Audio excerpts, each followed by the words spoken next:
2 सालों तक कोरोना के कहर के बीच सब बच्चों की पढ़ाई ऑफलाइन से ऑनलाइन हुई। उसमें से सब बच्चे ठीक से पढ़ाई नहीं कर पाए। फिर एग्जाम की टेंशन। अब बच्चे एकदम से इतना बड़ा सिलेबस देखेंगे तो स्ट्रेस होना ही है। बच्चे सोचते हैं कि ऐसा कैसे पढूं कि एग्जाम में अच्छे मार्क्स आए। पढ़ते सब हैं, लेकिन याद हर किसी को नहीं रहता। इसका मुख्य कारण है गलत ढंग से पढ़ाई करना। लेकिन आपको टेंशन लेने की कोई जरूरत नहीं है, क्योंकि आज हम पढ़ाई करने के ऐसे तरीके बताएंगे जिससे आपको एक एक वर्ड याद रहेगा। बस आपको इस वीडियो में जो ट्रिक्स तरीके बताएंगे उनको अच्छे से प्रॉपर तरीके से फॉलो करना है। और हाँ, वीडियो को अंत तक पूरा देखें, क्योंकि आधे अधूरे वीडियो से ना ही आपको कुछ समझ में आएगा और ना ही आपकी पढ़ाई में कोई फायदा होगा।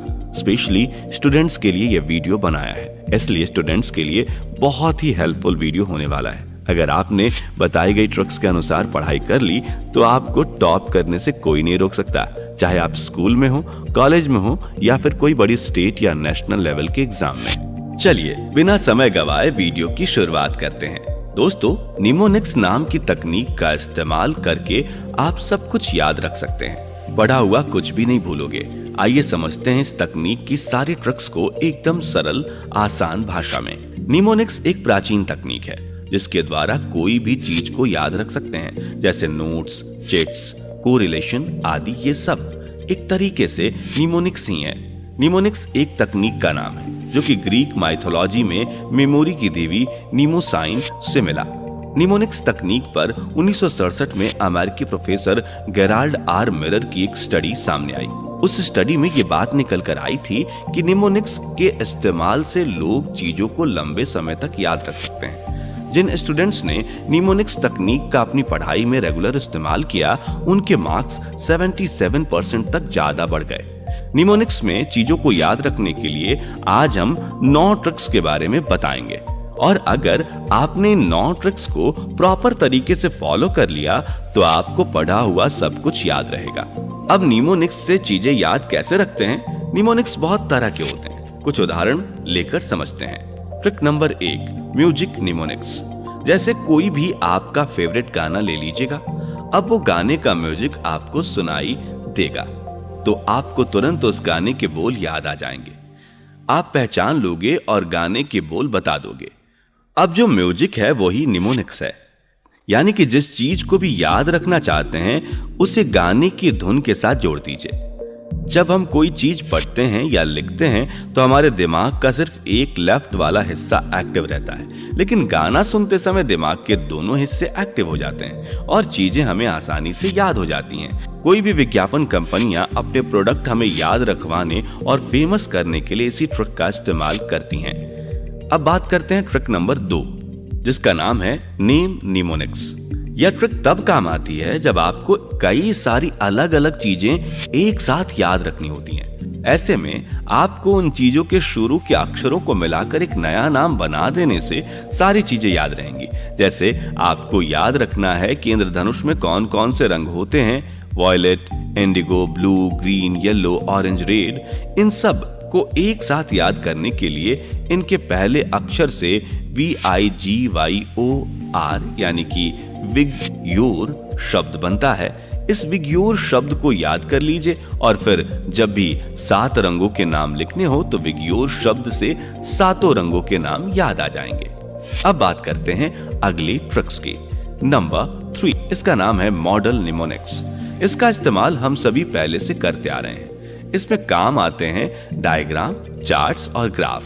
यानी जब इंफॉर्मेशन ज्यादा हो पर दिमाग में जगह कम हो तो उसे ग्राफ में सजाकर याद कीजिए। अपने हाथ के पीछे जनवरी, फरवरी गिनना याद है ना? ये एक तरीके का मॉडल निमोनिक्स है।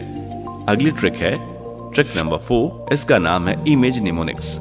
इसके इस्तेमाल के लिए आप अपने दिमाग में कुछ ऐसी अजीब इमेज बनाएं जिन्हें आपका दिमाग चाहकर भी भूल ना पाए।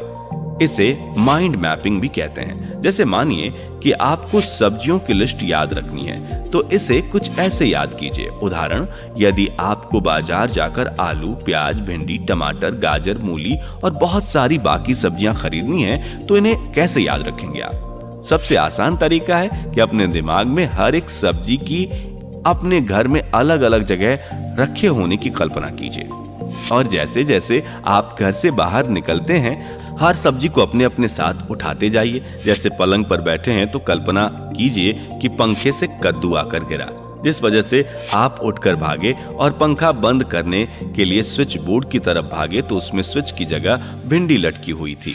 अब आपने कपड़े बदलने के लिए अलमारी खोली तो उसमें ढेर सारे आलू बिखर गए। जूते लेने गए तो उनमें से टमाटर आपको टुकुर टुकुर देख रहा था। इस तरह अपने दिमाग के तार चीजों से जोड़ते जाइए और सब्जी की लिस्ट आज क्या 10 साल बाद भी याद रहेगी। अब आती है ट्रिक नंबर 5। इसका नाम है कनेक्शन या कोरिलेशन निमोनिक्स। कनेक्शन निमोनिक्स का मतलब है कि नई इंफॉर्मेशन को उन चीजों से जोड़ दिया जाए जो आपको पहले से पता है या आपका उनसे करीबी संबंध है। जैसे कोई तारीख याद रखनी हो तो उसे अपने या अपने किसी करीबी के बर्थडे से जोड़ दीजिए। कोई जगह याद रखनी है तो उसे आप जहां रहते हैं वहां से उसकी दिशा और दूरी याद कर लीजिए। इस तरह से ये ट्रिक्स के इस्तेमाल करके कुछ भी याद रख सकते हैं। अगली ट्रिक में एरोबिक एक्सरसाइज करें।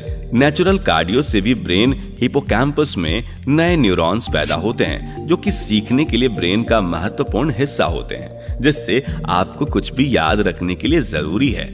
अगली ट्रिक खान पान के बारे में। अपना खान पान सही चुनें और ब्रेन को हेल्दी बनाए रखने वाली चीजें ही खाएं। जंक फूड से बिल्कुल दूर रहें। अगली ट्रिक है नींद के बारे में।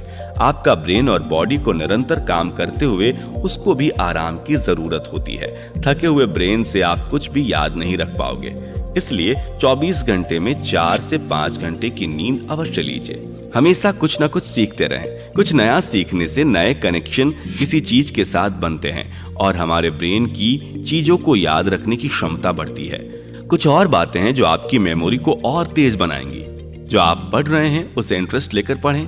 चीजों को समझने की कोशिश करें, क्योंकि जो चीजें हमें समझ आती हैं वो हमें लंबे समय तक याद रहती हैं। परीक्षा में आपने कितना पढ़ा उससे ज्यादा आपको कितना याद है ये मायने रखता है। इसके लिए मेमोरी ट्रिक्स यूज करने के साथ साथ रोज जो पढ़ा है वो रिवाइज भी करते रहें।